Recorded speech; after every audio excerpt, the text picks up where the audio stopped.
Selamat datang di channel kami. Di video kali ini, saya akan membagikan pengalaman nyata yang sangat mengerikan dan penuh misteri. Cerita ini terjadi saat saya dan teman-teman mendaki Gunung Lawu, tempat yang terkenal dengan legenda pasar hantunya. Kami tak pernah menyangka akan terjebak dalam situasi yang sangat menyeramkan. Penasaran apa yang terjadi? Langsung simak videonya, dan jangan lupa like, komen, dan subscribe.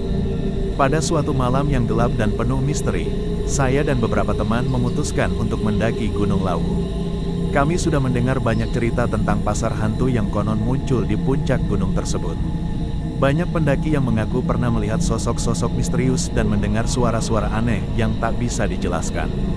Namun, kami masih skeptis dan berpikir itu hanya mitos belaka.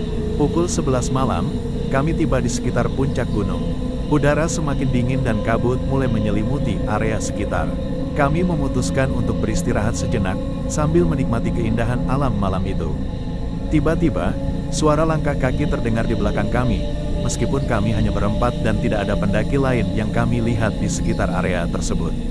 Awalnya kami mengira itu hanya angin atau halusinasi karena kelelahan. Namun, suara langkah itu semakin dekat dan jelas. Kami pun memutuskan untuk melanjutkan perjalanan. Tak lama kemudian, kami melihat beberapa sosok berdiri di tepi jalan setapak. Mereka mengenakan pakaian kuno yang terlihat seperti pedagang dari zaman dahulu.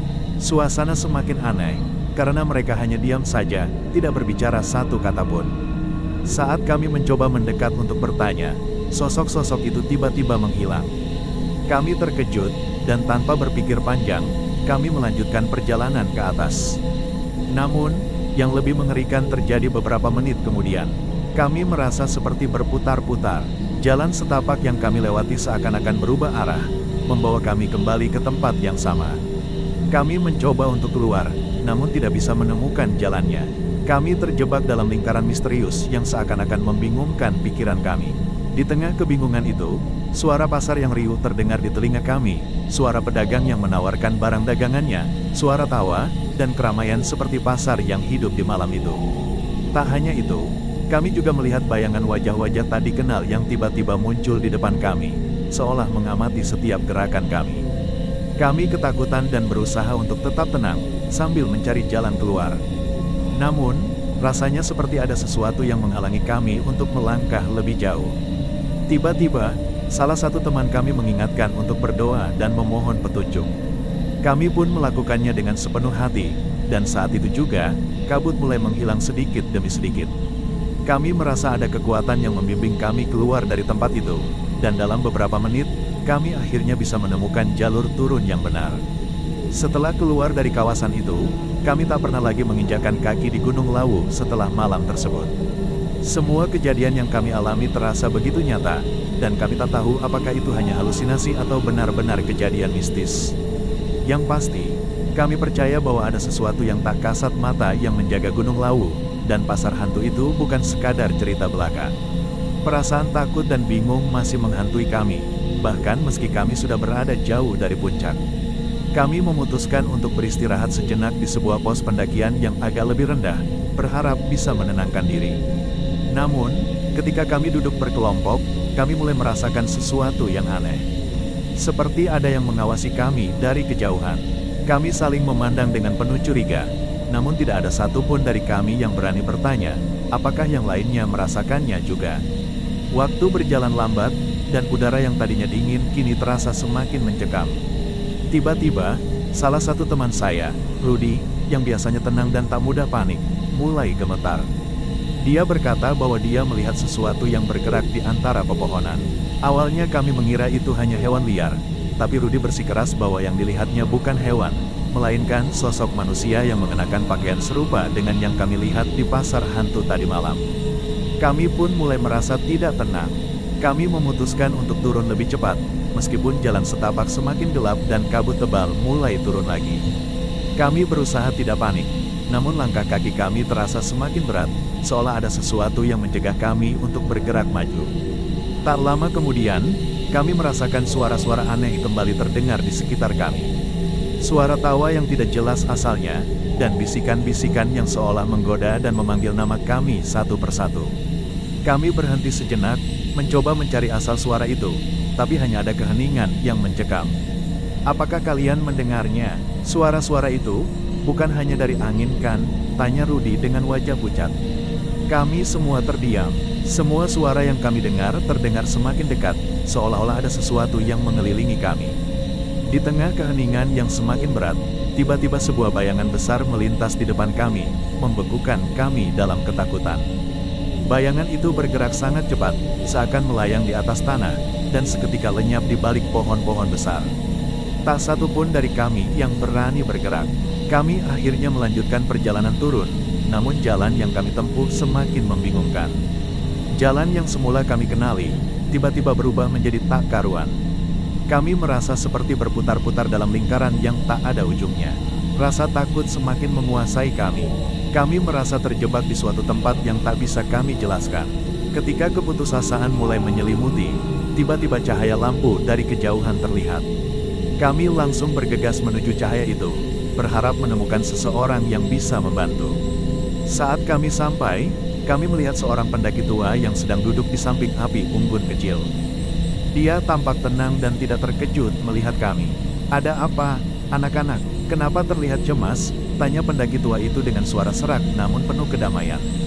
Kami menceritakan semua yang terjadi, termasuk pertemuan kami dengan pasar hantu dan kejadian-kejadian aneh yang kami alami sejak tadi. Pendaki tua itu hanya mengangguk, seolah sudah mendengar cerita serupa berkali-kali.